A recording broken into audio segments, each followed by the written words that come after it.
അപ്പോൾ K B Ganesh Kumar മഹാത്മാഗാന്ധിയുമായി താരതമ്യം ചെയ്തിരിക്കുക. ആ മഹാത്മാഗാന്ധിയെയും ഈ രാജ്യത്തെയും പൊതുമധ്യത്തിൽ വെറുപ്പുണ്ടാക്കുന്ന കാര്യമാണ് ചെയ്തിരിക്കുന്നത്. ഗതാഗത മന്ത്രി കെ ബി ഗണേഷ് കുമാറിനെതിരെ കോഴിക്കോടും ഒരു പരാതി വന്നിരിക്കുകയാണ്. പോലീസിൽ പരാതി നൽകിയിരിക്കുന്നത് DCC ജനറൽ സെക്രട്ടറി ഷാജിറ റാഫത്താണ്. അദ്ദേഹം നമ്മളൊപ്പമുണ്ട്. എന്തുകൊണ്ടാണ് ഇപ്പോൾ നിലവിൽ വീണ്ടും ഒരു പരാതിയുമായി കോൺഗ്രസ് രംഗത്തെത്താൻ കാരണം? കെ ബി ഗണേഷ് കുമാറിൻ്റെ ഭാര്യ ബിന്ദു മേനോൻ പത്രക്കാരോടാണ് പറഞ്ഞിരിക്കുന്നത്. എന്താ പറഞ്ഞിരിക്കുന്നത്? അവരനുഭവിക്കുന്ന മാനസിക പ്രയാസങ്ങളെക്കുറിച്ച് അവർ പറഞ്ഞത്, കെ ബി ഗണേഷ് കുമാർ അദ്ദേഹത്തിൻ്റെ കൊട്ടാരക്കരയിലുള്ള വീട്ടിൽ അവിഹിത ബന്ധം നടത്തുന്നു എന്ന് അറിഞ്ഞതിനെ തുടർന്ന് അവരവിടേക്ക് കടന്നു ചെന്നപ്പോൾ കാണാൻ പാടില്ലാത്തത് കണ്ടു എന്നും ദൃശ്യങ്ങൾ പകർത്തിയെന്നും ക്യാമറയിൽ പകർത്തിയെന്നും, എന്നാൽ കെ ബി ഗണേഷ് കുമാർ മന്ത്രിയുടെ സ്റ്റാഫ് അവരെ തടഞ്ഞു എന്നും ദേഹോപദ്രവം ഏൽപ്പിക്കാൻ ശ്രമിച്ചു എന്നുമാണ് അവർ പറഞ്ഞത്.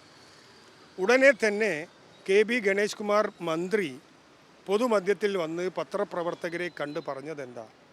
അത് എൻ്റെ തികച്ചും സ്വകാര്യമായ കാര്യമാണെന്നും എനിക്ക് നിരവധി പ്രണയങ്ങളുണ്ട് എന്നാണ്. അതോടൊപ്പം അദ്ദേഹം പറഞ്ഞത് നമ്മുടെ രാഷ്ട്രപിതാവായ മഹാത്മാഗാന്ധിക്ക് പ്രണയങ്ങളുണ്ട് എന്നാണ്. ഞാൻ പരാതി നൽകാനുള്ള കാരണം കെ ബി ഗണേഷ് കുമാറിൻ്റെ ആദ്യ ഭാര്യ യാമിനി തങ്കച്ചി അവരെ ക്രൂരമായി ദേഹോപദ്രവം ഏൽപ്പിച്ചു എന്ന് അവർ തന്നെ പൊതുമധ്യത്തിൽ പറഞ്ഞതാ.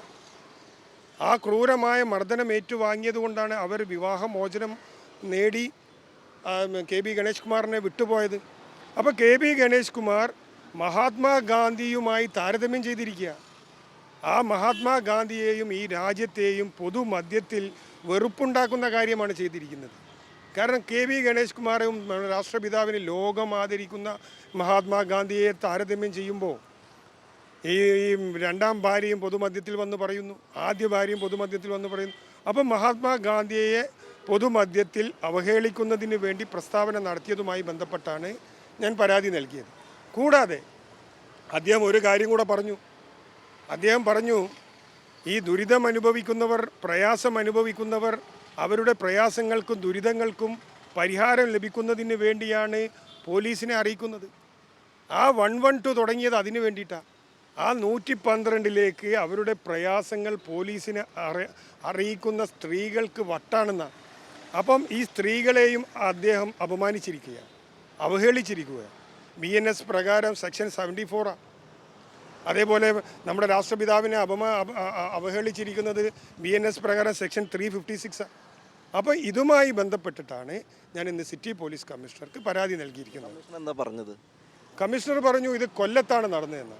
അപ്പോൾ ഞാൻ ബഹുമാനപ്പെട്ട സിറ്റി പോലീസ് കമ്മീഷണറോട് പറഞ്ഞു, നമ്മുടെ പ്രസ്ഥാനത്തിൽ നിന്ന്, കോൺഗ്രസ് പ്രസ്ഥാനത്തിൽ നിന്ന് പുറത്താക്കിയ ഒരു MLA ഉണ്ട്. ആ MLAക്കെതിരെ പരാതി വന്നത് ഇമെയിൽ മുഖേനയാണ്. ആ MLAക്കെതിരെ ഇമെയിൽ മുഖേന പരാതി നൽകിയ പരാതിക്കാരിയുടെ സ്റ്റേറ്റ്മെൻറ്റ് റെക്കോർഡ് ചെയ്തത് വാട്സപ്പിലൂടെയാണ്. ആ വാട്സപ്പിലൂടെ സ്റ്റേറ്റ്മെൻറ്റ് റെക്കോർഡ് ചെയ്ത് FIR രജിസ്റ്റർ ചെയ്ത് നമ്മുടെ MLAയെ അറസ്റ്റ് ചെയ്ത് ജയിലിൽ അടച്ചു. അത് പറഞ്ഞപ്പോൾ അത് സ്വീകരിച്ചു, എനിക്ക് റെസീറ്റും നൽകിയിട്ടുണ്ട്. ഇതാണ് ഇപ്പോൾ നിൽക്കുന്ന കാര്യം. ഉറപ്പ് വന്നു. നടപടി എടുക്കാമെന്നുള്ളതുകൊണ്ടാണല്ലോ റെസീറ്റ് തന്നത്. നടപടി എടുക്കുമെന്ന് പ്രതീക്ഷിക്കുന്നു. ഞാൻ ജില്ലാ കോൺഗ്രസ് കമ്മിറ്റിയുടെ ജനറൽ സെക്രട്ടറിയാണ്. പരാതി നൽകിയിട്ടുണ്ട്. തുടർ നടപടികൾ പാർട്ടിയുമായി ആലോചിച്ച് അതിന് വേണ്ട നടപടിയുമാണ് മുന്നോട്ട്.